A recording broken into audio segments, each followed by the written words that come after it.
Good evening. My name is Congressman Robert Smalls.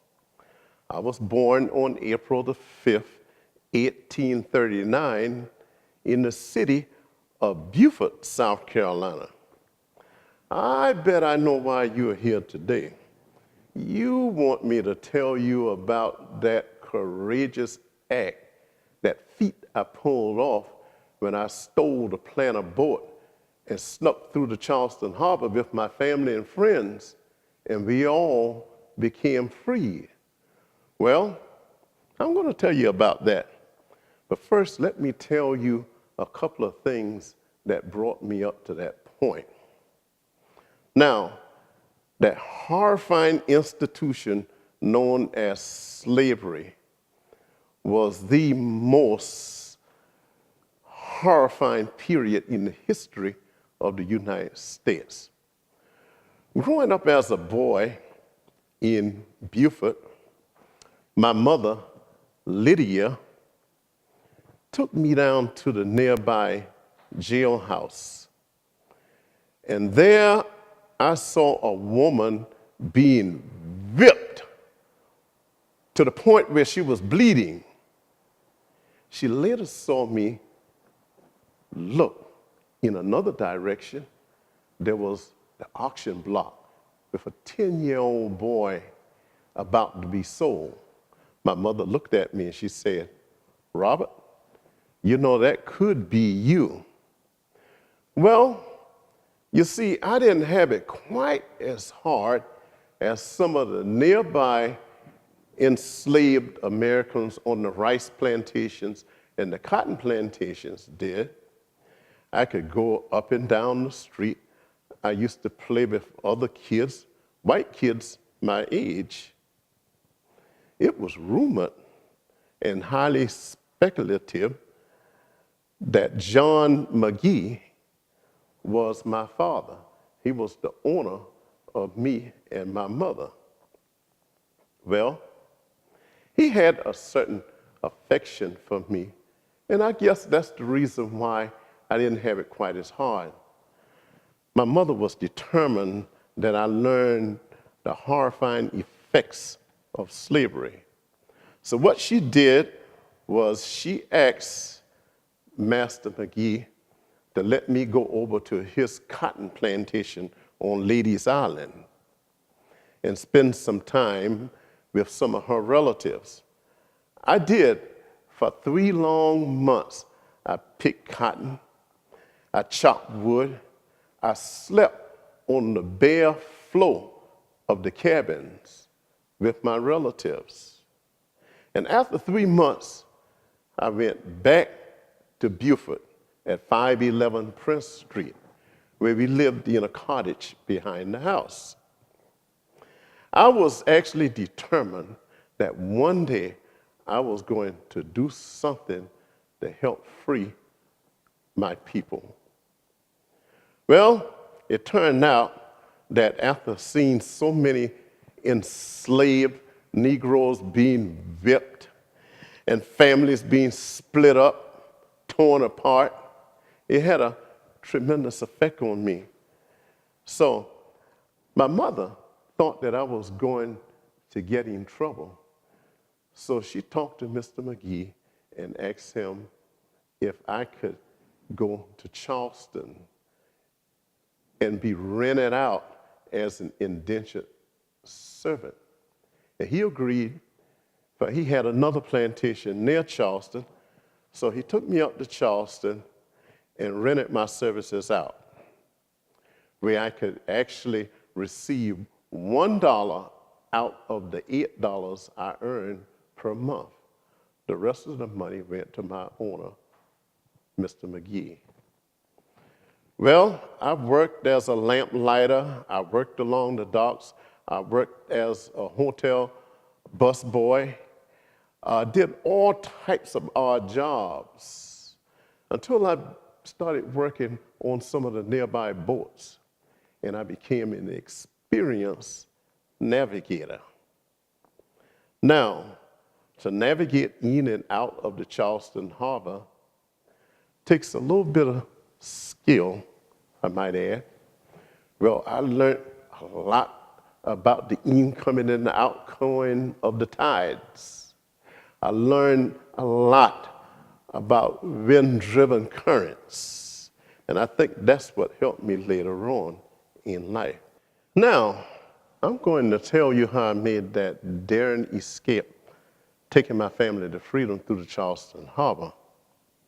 You see, it began on May the 12th, 1862, while me and my men was cleaning the decks of the planter boats per instruction from Captain Rellier, who was captain of the planter boat. He and his men decided that they would spend the night in Charleston and leave the boat to us.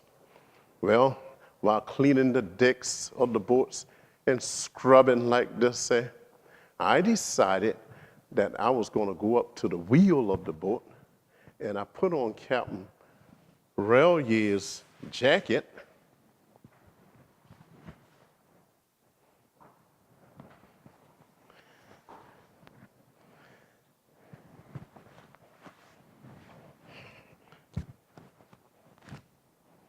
And of course, I put on his straw hat that he often sailed with. And I pretended that I was captain of the boat. Well, my men looked at me, and while I was pretending that I was the captain, they began to chuckle and laugh.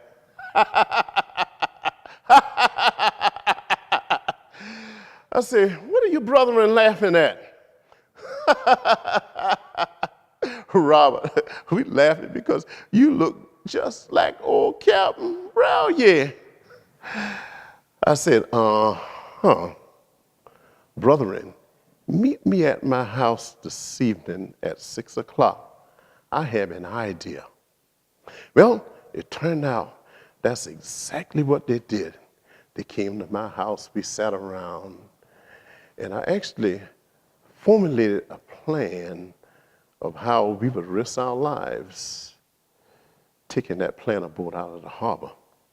So early on the next morning, it was 3 a.m. in Charleston Harbor. It was very, very foggy. You couldn't see but within 10 feet. That's how foggy it was.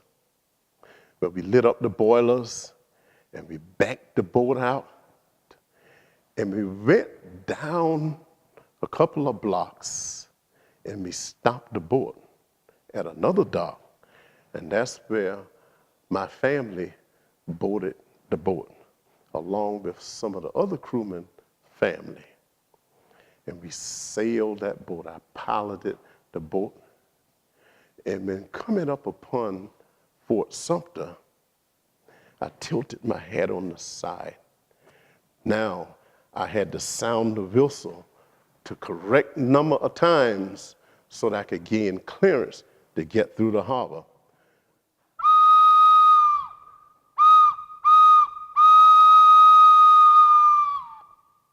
He couldn't tell that it was a black man piloting the boat because, remember, it was foggy.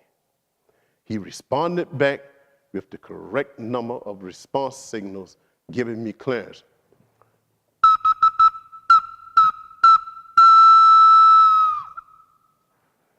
Continued sailing and sailing on out beyond Sullivan's Island, sailing. But now we were confronted with another problem.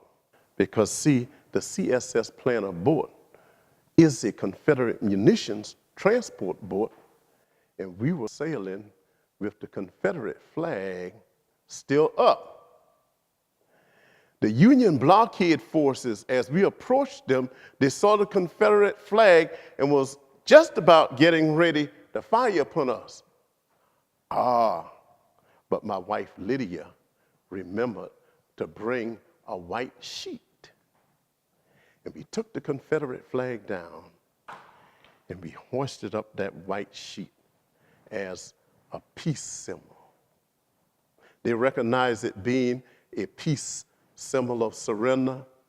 They didn't fire upon us. we got closer and closer to them. By this time, the sun was beginning to come up. The fog had faded. And when they looked upon this boat and saw that it was a Negro piloting this boat, they began to cheer and laugh. Hip, hip, hooray. They let out a thunderous applause when they let out the plank of the boat. I stepped forward and I said, "Sir, this is a gift for Uncle Laird." And they let out another thunderous hip, hip, hooray and applause. Now, immediately after that, word got to Abraham Lincoln, and I was granted a reward money in the amount of $1,500. That reward money is what I use, some of it, to purchase the house of the McGee family, the same house that I lived behind in a small cabin in which I was enslaved. Sometime after this, I was actually taken up to New York, where they gave me a ticker-tape parade for that tremendous daring feat of capturing the Planter boat and turning it over to the Union forces, which was a very valuable boat. Later, during the war, I was actually the first African-American captain of a vessel, now the USS Planter boat, in which I became captain.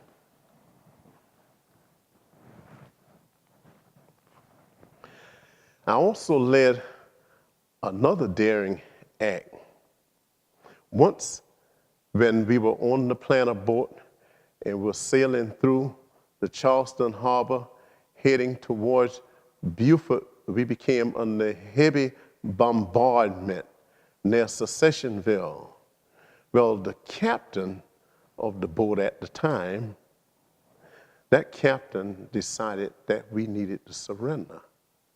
But I knew that we could not surrender because there was a $4,000 bounty on my head.